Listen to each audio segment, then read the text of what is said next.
ہمارا المیہ ہے ہمارا دینی طبقہ. اگر ہمارا دینی طبقہ آج باہر نکل آئے اس سسٹم سے تو ایک بہت بڑی قوت بن جاتا ہے. لیکن ہمارا دینی طبقہ جو ہے وہ الیکشن لڑتا ہے اور وہ سارے دھندے اختیار کرتا ہے جو ایک دوسرا سیاستدان کرتا ہے. وہ اسکیمیں لیتے ہیں، وہ اپنے رشتہ داروں کو نوکریاں دلاتے ہیں، وہ اپنے ٹھیکیداروں کو ٹھیکے دلواتے ہیں، وہ بغیر کسی اس کے وجہ کے اسکول بنواتے ہیں جہاں اسکول موجود ہوتا ہے لیکن وہ کہہ دیا گیا. وہ بے ایمان کو تحفظ کرتے ہیں اور ایماندار کو وہ بھی اپنے صفوں میں نہیں آنے دیتے، خواہ وہ جمیعت علماء اسلام ہو، خواہ وہ کوئی دوسری پارٹی ہو. اور ان پہ جو اس وقت لعنت برسی ہے، میں بہت خوفناک بات استعمال کر رہا ہوں کہ پہلی دفعہ ایسا ہوا ہے کہ غزہ کے مقابلے میں 3 دینی جماعتوں نے جلوس نکالے ہیں، سب نے علیحدہ نکالے ہیں. یہ یہودیوں کے خلاف اکٹھے نہیں ہو سکتے، آپ پاکستان میں اکٹھا کرنے لگے. تحریک لبیک کا اپنا جلوس تھا، جماعت اسلامی کا اپنا جلوس تھا، جمیعت علماء اسلام کا اپنا جلوس تھا. اس سے زیادہ غلط بات یہ تھی کہ ہر بندے نے اپنے جھنڈے بھی اٹھائے ہوئے تھے اور جھنڈوں کے اوپر انتخابی نشان بھی لگائے ہوئے تھے. تم اتنے دین کے ساتھ سے مخلص نہیں ہو. ان کی وجہ سے ہمارے اعمال کم، ان کی وجہ سے لوگ ملحد ہو رہے ہیں. اب 6 حجام مارے گئے ہیں. میں اس کا سراسر ذمہ دار اپنے دینی طبقے کو بتاتا ہوں کہ انہوں نے داڑھی کی لمبائی، چوڑائی اور چھٹائی کو شرک اور رسول اللہ کی نافرمانی کے برابر قرار دے دیا ہوا. اس سے زیادہ کیا خوفناک بات ہو سکتی؟ یعنی آپ سوچ سکتے ہیں. ٹھیک ہے، میں کہتا ہوں ایک سنت ہے، سنت رسول اللہ، ایک حکم ہے داڑھی رکھنے کا، بالکل رکھنا چاہیے. حکم تو یہ بھی ہے کہ تباہ ہو گئی وہ قومیں جنہوں نے عورتوں کو اپنی سربراہی بخشی. کتنا بڑا حکم ہے. لیکن نہیں، کیونکہ وجہ یہ ہے کہ وہ بنیادی طور پر ان کو اس حساب سے انہیں چلنا ہے. تو یہ طبقہ انہوں نے، میں 50 سال ان لوگوں کے ساتھ گزارے ہیں، آج بھی میں ان کی عزت کرتا ہوں، بڑے کمال کے لوگ ہیں، سب کچھ ہیں.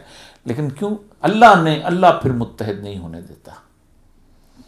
3 عذاب ہیں جو اللہ تبارک و تعالیٰ نے بتائے ہیں اس کے اندر، قرآن کے اندر. قُلْ هُوَ الْقَادِرُ عَلَىٰ أَن يَبْعَثَ عَذَابًا مِّنكُمْ فَوْقَكُمْ. ان سے کہہ دو کہ میں قادر ہوں عذاب نازل کروں فوقکم، آسمانوں سے، اور من تحت ارجلکم، تمہارے پاؤں کے نیچے سے. یہ عذاب تو فزیکل ہو گئے نا، بارش آئی، سیلاب آیا تھا. ایک عذاب میرا اور آپ کا ہے، وَيَلْبِسُكُمْ شِيَعًا، میں تمہیں گروہوں میں تقسیم کر دوں، وَيُذِيقَ بَأْسَكُمْ بَأْسَ بَعْضٍ، اور میں تمہیں ایک دوسرے کی طاقت کا مزہ چکھاؤں. اس کو قتل کرے شیعہ، اس کو قتل کرے سنی، اس کو قتل کرے بلوچ، اس کو قتل کرے پٹھان. یہ اللہ کہتا ہے میرا عذاب ہے. ہم کہتے ہیں ہم قابو پا لیں گے، ہم کہتے ہیں اسٹریٹجک مسئلہ ہے. ہم نے اللہ کہتا ہے الف بین قلوب، میں تمہارے دلوں کو ایک ساتھ جوڑتا ہوں. ہم نہیں جوڑنا چاہتے.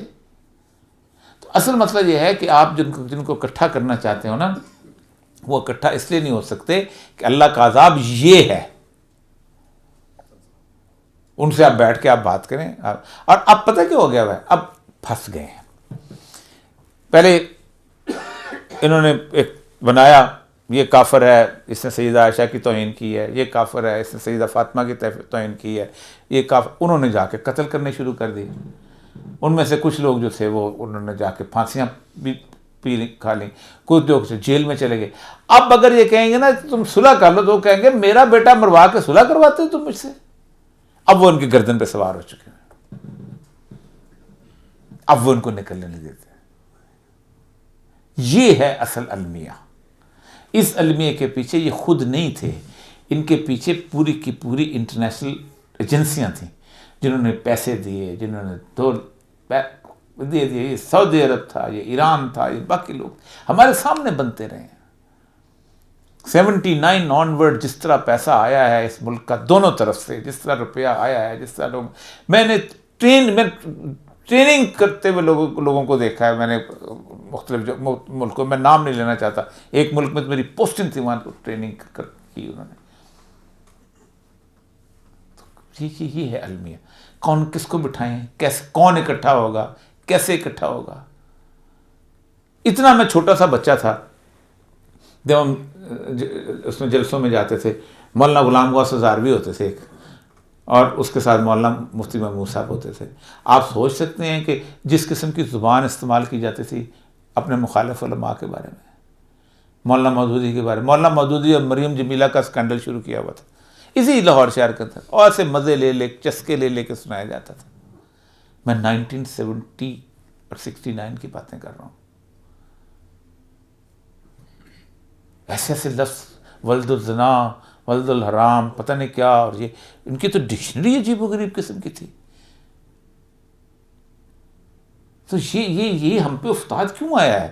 بنیادی طور پر افتاد ہم نے اس لیے آیا ہے کہ ہم خالص نہیں تھے, ورنہ اتنے سارے, آپ خود سوچیں کہ 10 لاکھ کے قریب آپ کے مدرسے میں علماء پڑھتے ہیں نا, 10 لاکھ, 27 لاکھ آپ کے یہاں مولد ہو گئے ہیں جو اللہ کو نہیں مانتے.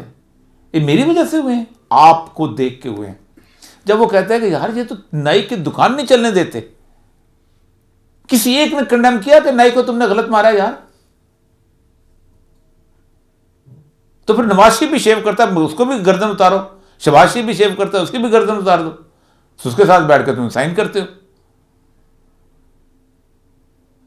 یہ مسئلہ ہے بنیادی طور پر کہ دین کی ایسنس علم بردار وہ جو لوگ بن چکے ہوئے ہیں کہ جن لوگوں کو بیسیکلی اس وقت سوائے اس سیاست کے کچھ, علامہ خازن سے میں منتیں کی, میں نے کہا الیکشن میں نہ ہو, اس میں آؤ گے مسئلہ بن جائے گا. آپ اس نہیں, شوق ہے جس طرح جرنیل کو شوق ہوتا ہے, مشرف کو وردی کے اندر شوق تھا, ان کو جبے کے اندر شوق آ گیا الیکشن میں. ٹھیک, نہیں رہ سکتے,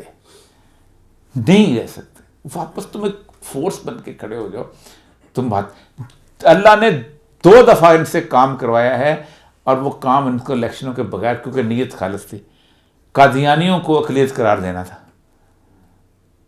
پریشر گروپ سے اللہ نے اس بندے سے کروایا کہ جو ان کا بندہ نہیں تھا, ذوالفقار علی بھٹو, کیونکہ رسول اکرم حدیث ہے اللہ اپنا کام لینا چاہے تو فاسق اور فاجر سے لے سکتا ہے.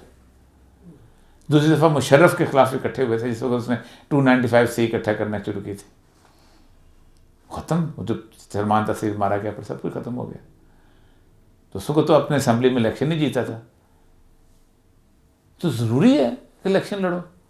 مجھے بھی 10 لوگ آ کہتے ہیں کہ یار الیکشن لڑو, تو یہ کرو وہ کرو, ابھی بھی کہتے ہیں الیکشن لڑو. میں نے کہا میں کس کو چاہیے, میں اس قابل ہی نہیں سمجھتا اپنا. اللہ کے رسول صلی اللہ علیہ وسلم کہتا ہم اس شخص کو عہدہ دیں گے ہی نہیں جو اس کی طلب کرے گا.